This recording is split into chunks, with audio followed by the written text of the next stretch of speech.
Alright, so yun mga boss and welcome back again naman sa ating YouTube channel at sa panibagong video tutorial naman ako. Yun, so matagal-tagal din tayong hindi nakapag-vlog or nakapag-update sa ating channel. Gawa ng medyo busy tayo sa ating trabaho, pero still gagawa pa rin tayo ng paraan para makapag-upload at tuloy-tuloy nating maibahagi yung kaalaman natin or tuloy-tuloy tayong makapagturo ng kaalaman sa mga kaibigan natin, no. Ayun, so bali kung mapapansin nyo mga boss, meron tayong wiring diagram dito. Bali request ito ng isang kaibigan natin kung paano nga daw mag-install ng mini driving light or paano mag-install ng 4 na mini driving light. Yan, so kung mapapansin nyo, meron na tayong 2 mini drive. Ito nga palang mini driving light na to mga boss. Medyo malaki ito, no, kumpara dun sa isa. Or para din to sa mga nakukulangan sa liwanag ng 2 mini driving light. Yun, so bali 4 na to mga boss. At yung paraan ng pag-i-install natin dito or yung gagawin nating paraan is dun tayo sa standard, kung saan gagamit tayo ng 2 relay sa kada 2 mini driving light. So bali 4 na mini driving light, gagamit tayo ng 4 na relay. So doon naman sa mga nagsasabi na hindi na kailangan ng relay ng mini driving light, pwede naman yun. Doon naman sa nagsasabing kailangan lang ng isang relay sa 2 mini driving light, pwede pa rin yun. Meron kasi tayong iba't ibang paraan kung paano mag-install ng mini driving light at iba't ibang paraan din sa paggamit ng relay, pero dito tayo sa pinaka standard. Okay, yan, so bali umpisa na natin yung ating tutorial. Yan, sa pag-install ng mini driving light mga boss, nasa inyo na yon kung anong mini driving light or kung gaano kalakas na mini driving light yung gusto nyo, kasi pera nyo naman yung ipambibili dyan.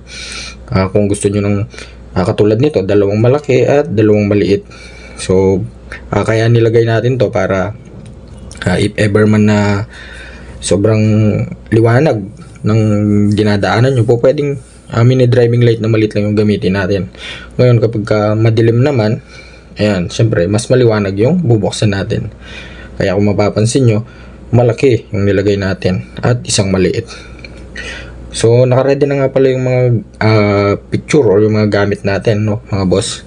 2 mini driving light na malaki at 2 mini driving light na katamtaman or yung standard na mini driving light. Siyempre meron din tayong 4 na relay dyan. So yung 4 na relay na yan mga boss, 4 pins lang yan, ano. And pwede din naman 5 pins. At meron nga rin pala tayong double domino switch dito mga boss. Yan. So kung mapapansin nyo, 2 na sila para dun sa tig-isang mini driving light natin, tig-isang pares. Kasi para yun, hiwalay nga sila. At yun, pwede mo silang buksan ng sabay-sabay mga boss, ano, 4 yan. And yun nga, para may taga-sarili silang switch. Okay, so umpisa na natin yung ating tutorial. So pag-install ng mini driving light mga boss, ang unang-unang hahanapin natin lagi dyan is yung ating ignition switch or yung ating susian. Yun.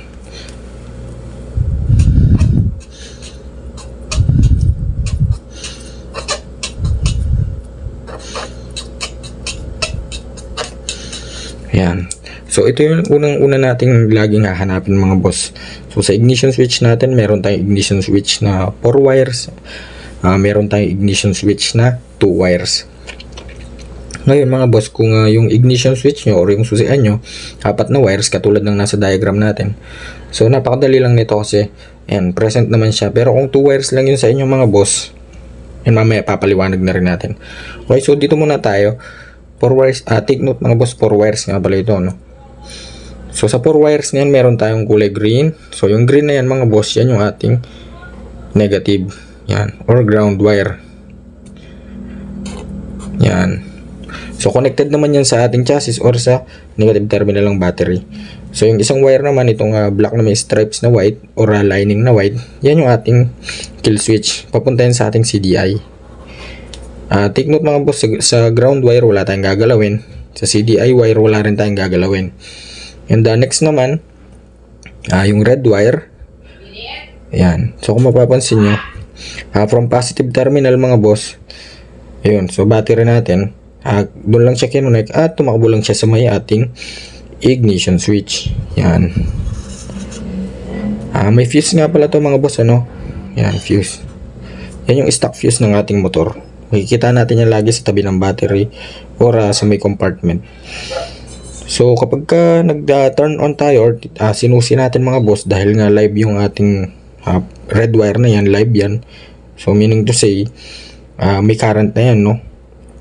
Ngayon kapag ka nag-on tayo ng susi, pupunta lang dito yung ating current mga boss. So from positive terminal, lilipat lang yan dito sa accessories wire na tinatawag natin. Ayan. Yun. So pagka sinabing accessories wire, napakarami ng connected dyan mga bossing. Andyan na yung headlight, brake light, tail light, busina, flasher, starter at iba pa. So dahil nga mag-i-install tayo ng mini driving light natin mga bossing, dyan tayo magtatap, no? Yan, so mapapansin nyo, nakatap yung ating domino switch dyan, yung double domino switch natin. Tinap natin dito, ayun. Yan. Kasi dyan tayo kukuha ng source sa accessories wire. Ngayon, dito naman tayo sa domino switch natin mga boss. Kung mapapansin nyo, double yan, no? Yan double na yan, meron yung 6 na wire. So isang red, isang blue, tsaka isang yellow. Take note mga boss, yung color coding na ginamit ko, hindi ko ginamit ko yan dito sa diagram natin, is yan na yung hahanapin nyo or i-expect nyo kapag ka nakabili kayo ng double domino switch. So nag-iiba-iba rin kasi yung color coding yan or yung wire color coding. Okay, so 1, 2, 3, 4, 5, 6. So kada switch mga boss, meron siyang 3 wire, no? Ngayon, yung dalawang red natin mga bossing dito sa may domino switch natin, pwede na natin yung pagsamahin. Ayan. So kung mapapansin nyo, yung red ng isang switch, okay, sabihin natin ito yung switch 1 natin at ito yung switch 2 natin. So yung red ng switch 1 natin, pwede na natin yung pagsamahin sa red ng switch 2. Or itap nyo parehas dito sa accessory wire, kasi yan yung common ng ating switch. Ngayon, dito muna tayo sa switch 1, itong part na to. Yan. So yung switch 1 na yan, may natira pang 2 wire yan, which is itong kulay blue at saka kulay yellow. Okay, kung saan papunta naman sa ating mga relay. Okay, so dito naman tayo sa relay mga bossing. So sa relay natin, 2 yung gamit natin para dito sa ating regular na mini driving light.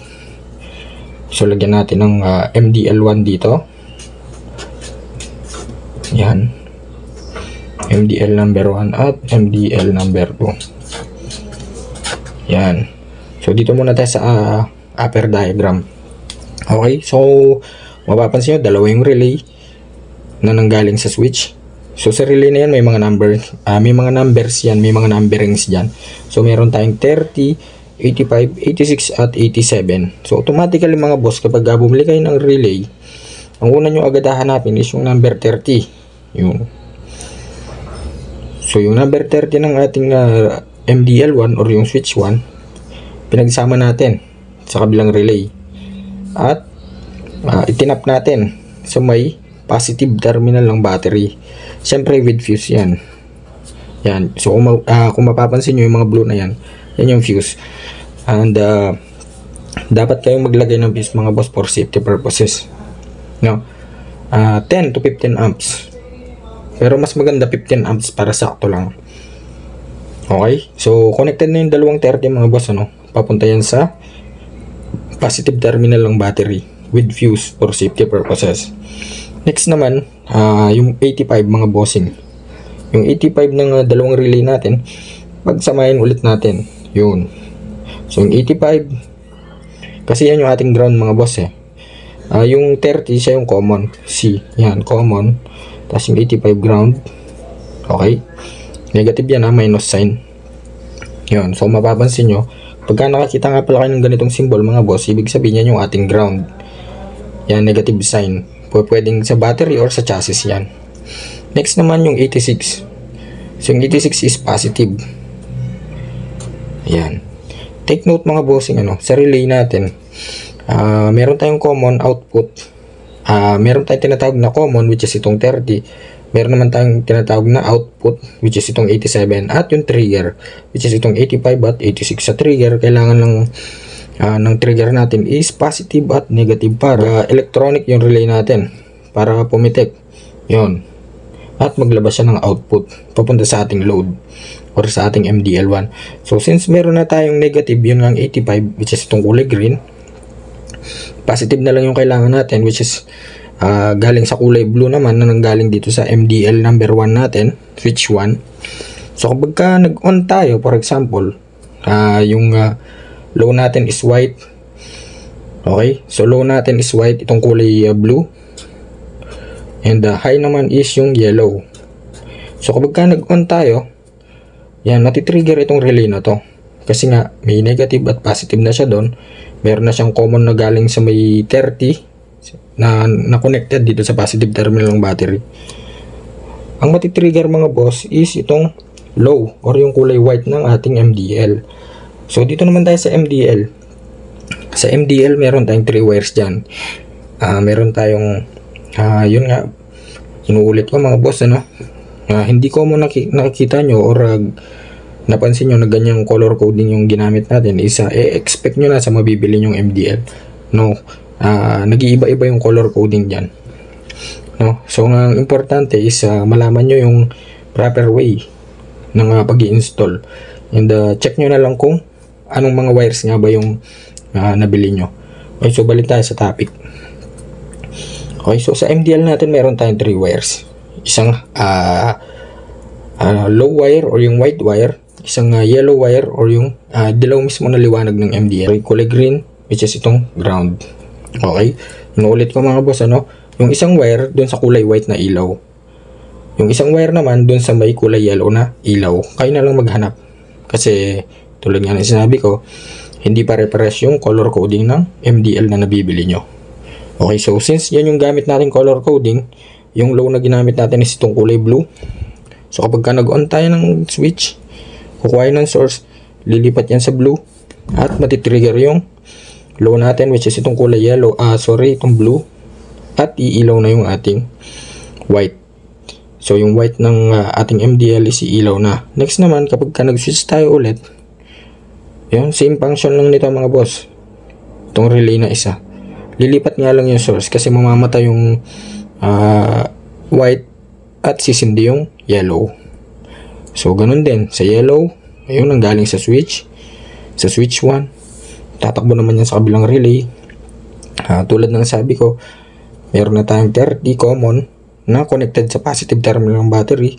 Positive at negative lang yung kailangan natin para ma-trigger, which is meron na siyang 85 or green wire, at yung positive galing sa yellow wire na galing sa switch na connected sa ating accessory wire. So kapag pinindot mo yan, matitrigger naman yung high or yung yellow light ng ating MDL. Sa MDL meron na tayong negative. Okay na yun mga boss. So ganun lang kasimple. So nakapag-install na tayo ng MDL1. Ngayon, meron pa tayong MDL2. So same wiring lang mga boss, ano? Katulad lang din ito. Yun. So bali naging switch 2 lang siya. Again, yung red, kukonek na ulit natin yan sa may accessory wire. Or pwede nyo nang pagsamahin itong dalawa na to. At itap nyo na lang ng isang beses sa accessory wire.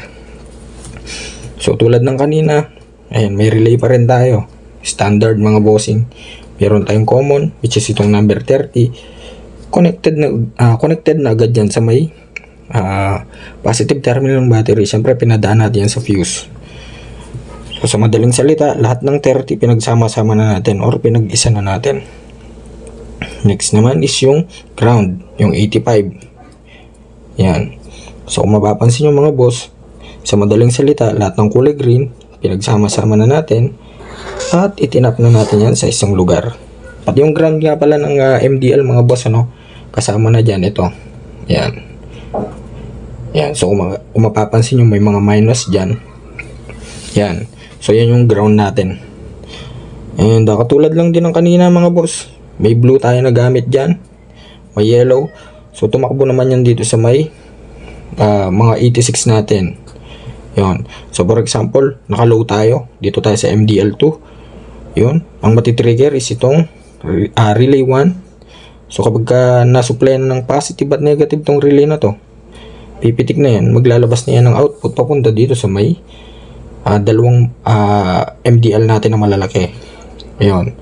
So connected na yan, may blue na yung isa dyan. or I mean low. And next naman is itong isa naman. So kapag pinindot natin ulit yung switch 2, yun, maglalabas na ulit ng source yan papunta sa relay, relay number 2 naman. So dahil meron na siyang ground, positive na lang yung kulang. Yun nga, na sinwitch natin. So meron na siyang 30 galing sa battery. Matitrigger na ngayon yung yellow natin or yung high ng ating mini driving light. So ganun lang kasimple mga boss, napaka basic lang intindihin, no? So kung mapapansin nyo, napakaraming wires lang, akala nyo napakahirap.